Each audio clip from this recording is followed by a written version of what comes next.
So what we're going to be looking at today then is inflation. After looking at unemployment, inflation is the other major thing that we're trying to balance.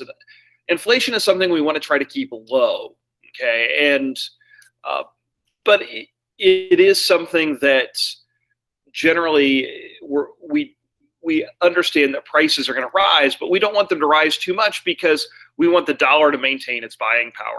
So inflation is just a general increase in the price level, okay? So a general increase in the price of goods and services. Now, let's kind of think about this a little bit. Does this mean the price of all goods and services goes up when we have inflation? The answer is no. Think about, generally prices have gone up for the better part of the last, 70 or 80 years, but let's say the last 25 or 30 years, in general, we have seen significant increases in the price level. However, I'll just mention one thing here. A brand new compact disc, when CDs first came out in the 1980s, was about $15. Today, a brand new compact disc will usually run you about 10 to 12. So even though prices have gone up, the price of things like compact discs has gone down. And you can see that with electronics as well. In general, the prices over time go down. Even the raw nominal prices go down over time. But inflation is just simply a general increase in the price of goods and services. It's an increase in the price level. And so it's not the price of all goods and services, but overall, it's an average, okay? And so when we have inflation, what we're saying is generally the prices of things are going up, okay? And so the opposite of inflation is deflation. We've not really had sustained deflation since the Great Depression. But that's a decrease in the price level. So what we use is the Consumer Price Index to measure inflation. And so basically what the CPI does, and it's an index, so it's an average, where agents from the government, the Bureau of Labor Statistics to be precise, every month go out to stores all over the country and they measure the prices of a basket, what they call a basket of different goods and services. And then they average that out into an index called the CPI. And so what they do is they have a base year. The base year is the average of 1982 to 84. And essentially then whatever the prices are now, they divide it by the cost of those things in the base year and then multiply by 100. So from that, we can calculate the inflation rate, which is this year's CPI minus the previous year's CPI divided by the CPI the previous year. So for example, okay, and I've got a CPI table here. For example, we can take a look here. I've got the CPI chart here. And so I'm just going to use the CPI of 1950. Okay, actually, you know what? Let's just use last year to the year before. Okay, last year's CPI was 255.657. The CPI the previous year, okay, in 2018 was 251.107. Okay, so I subtract those two numbers and then divide by the CPI the first year, which is 251.107. And the inflation rate then from 2018 to 2019 was 1.81%. In other words, prices went up by 1.81% from 2018 to 2019. So we can then kind of do the same thing here. Last month, the CPI was 260.388. The October of last year, 257.346. And again, multiply by 100. So in the last 12 months, the inflation rate has gone up by about 1.2%, 1.18 to be exact. So basically, what we can tell is generally over the past year, the prices of goods and services have gone up by just a shade over 1%, about 1.2%. So something that cost $1 today would cost $1 and something cost $10 today would cost $10 and 12 cents tomorrow. For example, or in a year. So, and again, if the inflation rate is negative, the economy is experiencing deflation. We have not really experienced that since the Great Depression. Okay, why is inflation important? For a few reasons. Number one, it shrinks your income. Okay, as prices rise, the value of the dollar drops, so you can purchase less with your money. And think about, I'll pull up here. Let's see here. I'll pull up a ad here from. Okay, this is. Here, let me show this here. This is gas in the mid-1960s, 23.5 cents a gallon. Okay, 23.5 cents a gallon, right? You're like, man, that's really cheap. 23 cents a gallon. Okay, so, or we'll see, take this one here.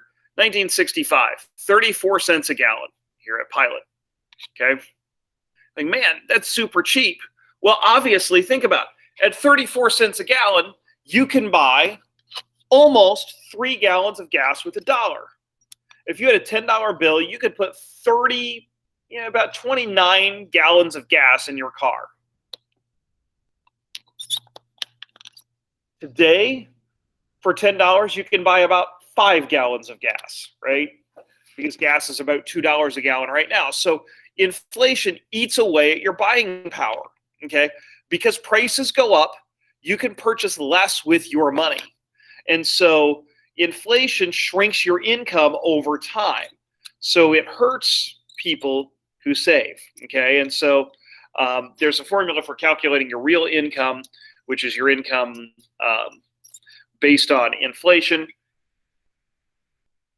And so one thing a lot of firms will try to do is they will try to offset inflation by giving a cost of living adjustment in the wage. So basically, they give everybody an automatic raise every year of about 2%, or whatever the inflation rate is, to try to offset the loss of buying power. So as wages go up, as prices go up, wages also go up. But now, again, though, wages are a cost for a firm.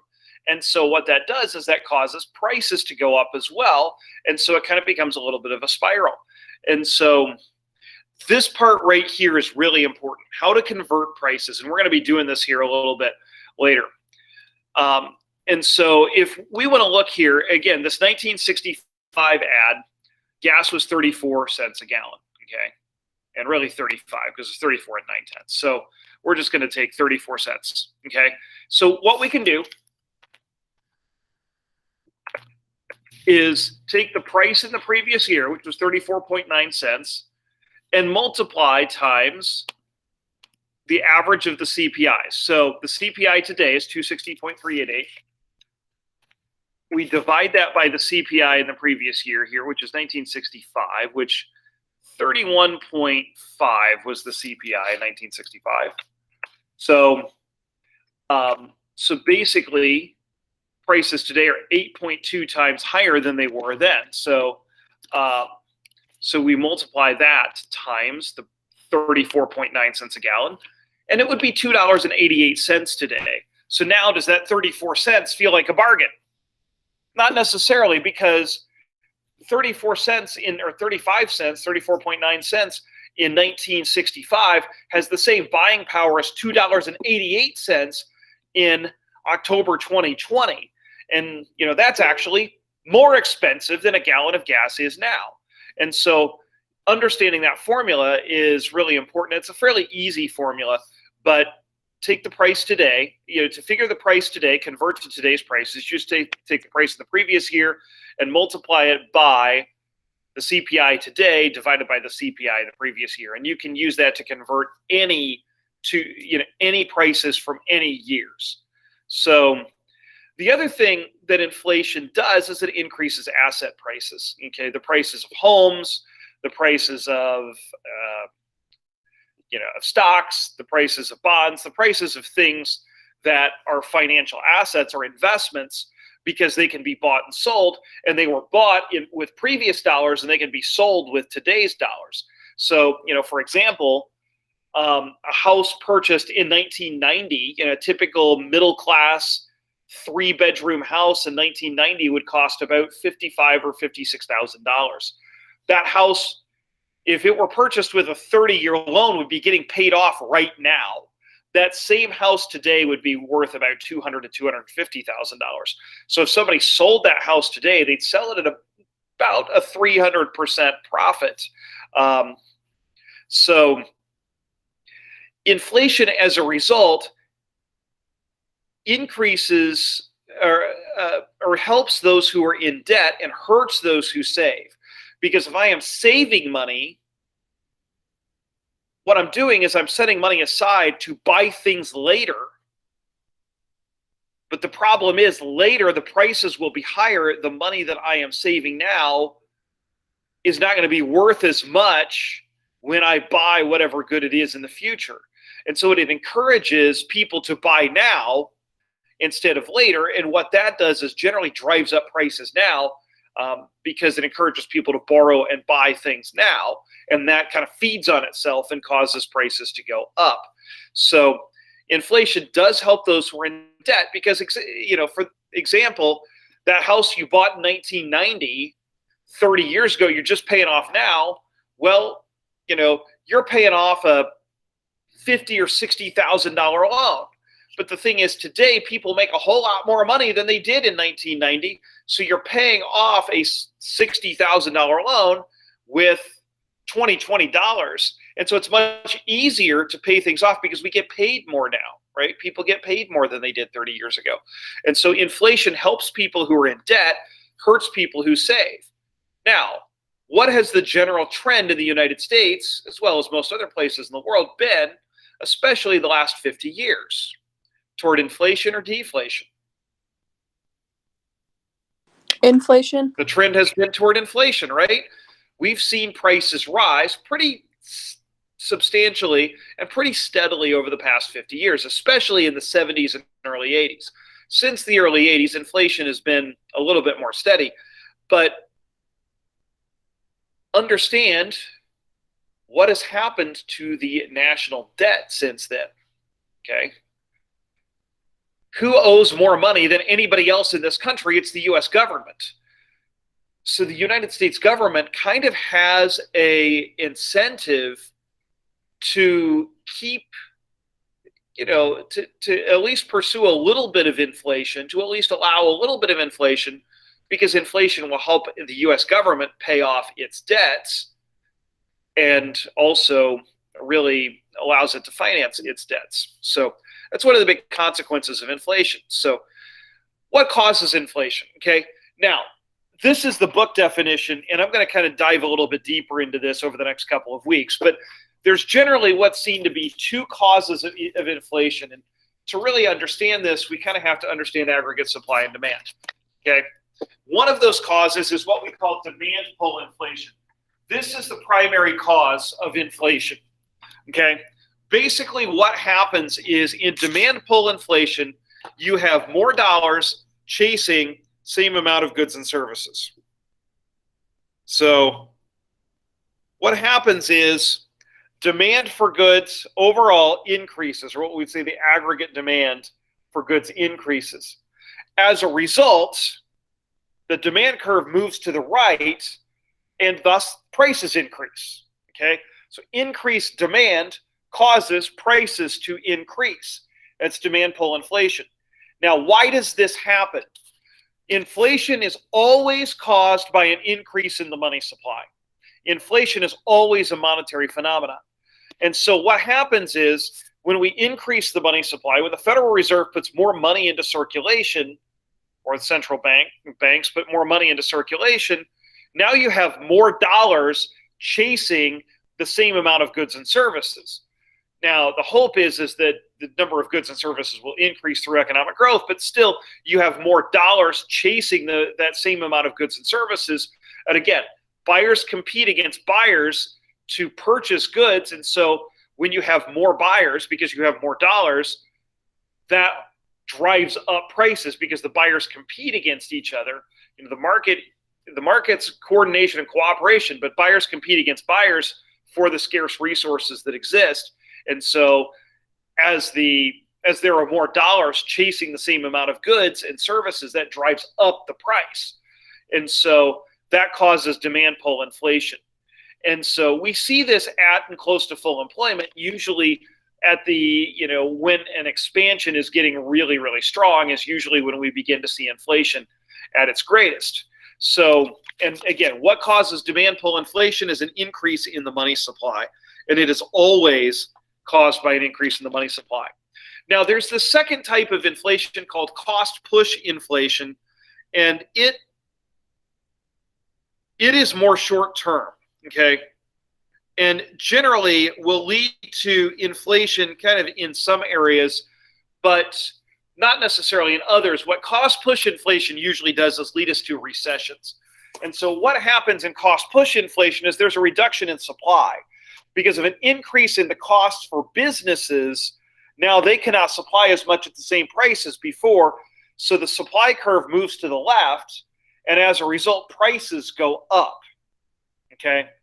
And so if business costs increase for whatever reason, increase in the wage rate, I know there's been calls for a $15 an hour minimum wage, which I know you guys have been working on a paper about, or we saw this in the mid 2000s when oil prices went up to $4 a gallon.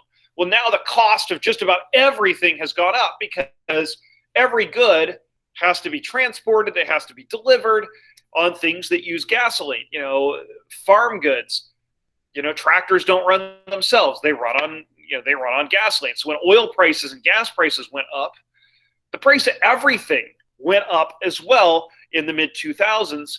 And that caused what we call cost push inflation. Now, the thing about cost push inflation is that while it will lead to a rise in the price level of some things, that's often offset because people have to spend more for basic needs usually. There is often a reduction in demand for other things. So that tends to balance itself out. But the thing about cost push inflation is that it usually leads to a recession because of the less economic activity in other areas. If a business, for example, has to raise wages to $15 an hour and can't afford to hire as many people, it's going to do two things. It's either going to lay off workers or raise prices. Well, obviously, the latter is going to cause, inflation, right? Because we see an increase in the price level. If we lay off workers, now we have seen, we will see fewer customers and thus more people out of work, less economic activity. So yes, the prices went up at that restaurant or that store, but there are fewer people working, so there's less economic activity, so that tends to balance itself out. Where cost push inflation generally leads to long-term inflation is because cost push inflation usually causes recessions, okay, because it slows down economic activity due to higher prices, and we all know demand curve slope downward, so higher prices means less quantity demanded. If we have to raise our prices, fewer people are going to patronize our store, or people being laid off, which means fewer workers, which means fewer consumers, which means fewer dollars flowing through the economy. And so the central bank's response to recessions is almost always to increase the money supply, which causes demand pull inflation. And that takes us back to the original point, which is inflation is always a monetary phenomenon. It's always due to an increase in the money supply on the long-term level. cost push can cause short-term increases, but those would be balanced by others. So when we talk about inflation, we generally talk about it in three different contexts. Generally, creeping inflation is okay. That's what most central banks try to target. Inflation, they want to be at about 2%. Okay, so generally what that means is if you're trying to invest money, you want your investments to get at least a 2% rate of return to at least keep up with inflation.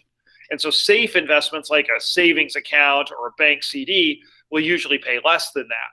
Okay, but 2% is generally seen as the natural rate of inflation. Now, the Fed came out and said, we're no longer targeting 2%. We may accept a little bit higher inflation. Economic growth is more important. In the 1970s, we experienced high inflation. And high inflation is a problem because when inflation's 10 to 20%, now prices are doubling every 3 to 7 years. And so in the 1970s were a real issue. And it was really, the 1970s were a confluence of a lot of things. Number one, the end of Vietnam, as well as the, paying for the Vietnam War, plus paying for the Great Society, Lyndon Johnson's expansion of social programs, really hamstrung the United States government and caused significant inflation. And so one thing we did, and everybody did, was we went off the gold standard, and now there was nothing to keep the money supply in check. And so as a result, prices rose rather substantially in the 1970s. We finally were able to put a lid on that in the 1980s with some pretty severe monetary policy. Basically, our Fed chair, Paul Volcker at the time, intentionally threw the economy into recession to clean out the inflationary problem. And once that was done, the economy has really emerged very well. And the one thing we saw yesterday is that, or a couple of days ago, is that the business cycles have been long expansions and short recessions since. Hyperinflation, that's a real problem, okay? And if you remember your U.S. history, you remember that one of the major causes of the problems of the 1920s and 30s was